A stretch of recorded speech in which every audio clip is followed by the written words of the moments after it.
Welcome everyone to the location and fight guide for Ziva the Engineer. The boss can be found in the Transcendum Machine Factory, as shown on the map with the blue marking. For this boss fight I used the Merciless Iron Sword, Pendant of the Duskwatcher and the Crimson Templar armor set. I also used the Blood Rage, Power Surge, Veil of Chaos and Crimson Beam abilities. For this boss fight I would recommend using a fire resistance brew. This brew will give you 50 fire resistance, reducing the damage from fire by 25% and has a 25% chance to become immune to burn damage. This boss has 10 main key points. The boss will cycle between 3 types of weapons: a flamethrower, an electric pulse cannon and a triple barrel rifle. The boss also uses a jetpack to fly around.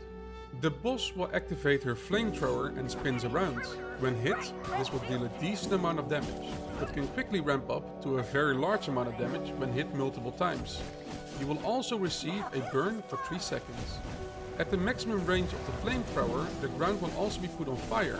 Try to either walk around the boss or dash out of range to avoid as much damage as you can. The boss also activates her flamethrower and tries to aim it directly at you. When hit, this will deal a decent amount of damage, but again can quickly lead to a very large amount of damage when hit multiple times. When hit, you will also receive a burn for 3 seconds. This time the boss will rotate the flamethrower slowly, so you could rotate around the boss while attacking her at the same time. When the boss activates her jetpack and starts flying around, she can't be attacked. During this, she will start throwing grenades at the ground. When hit, this will deal a decent amount of damage and put the ground on fire. Try to move or dash away from these grenades. When you get hit by any ground fire, you will receive a decent amount of damage every second you stand inside the fire, and also receive a burn for 3 seconds. While the jetpack is active, the boss will also summon adds. The number of adds summoned depends on the number of players attacking the boss at once. I would recommend killing these adds as soon as you can, as these adds will fire an electric orb. When hit, this will deal a decent amount of damage and incapacitate you for about 1 second. After some time, the jetpack runs out of fuel and the boss crashes down.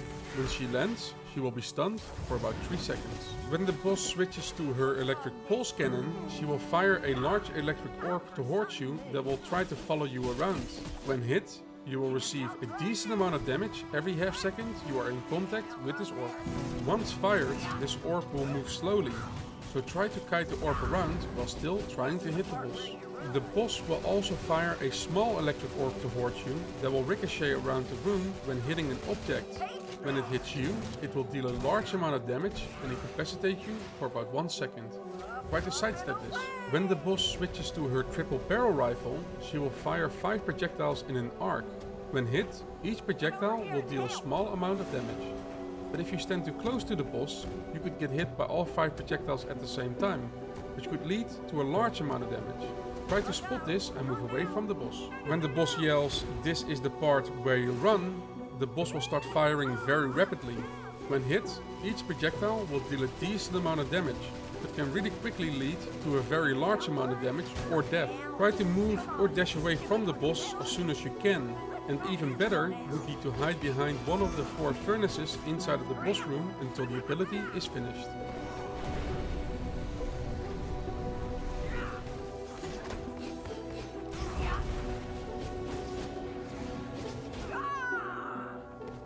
Still got some kinks to work out.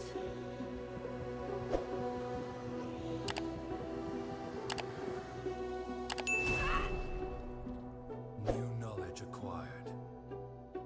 After killing this boss, you will gain a tier 1 storm spell point that you can spend on a tier 1 storm ability of your choosing in the storm ability tab.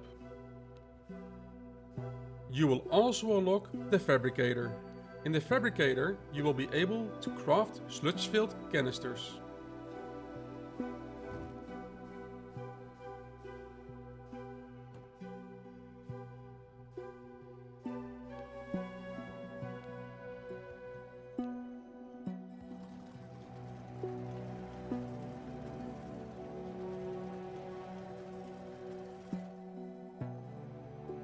And finally, you can now also make Radium Alloy at the furnace.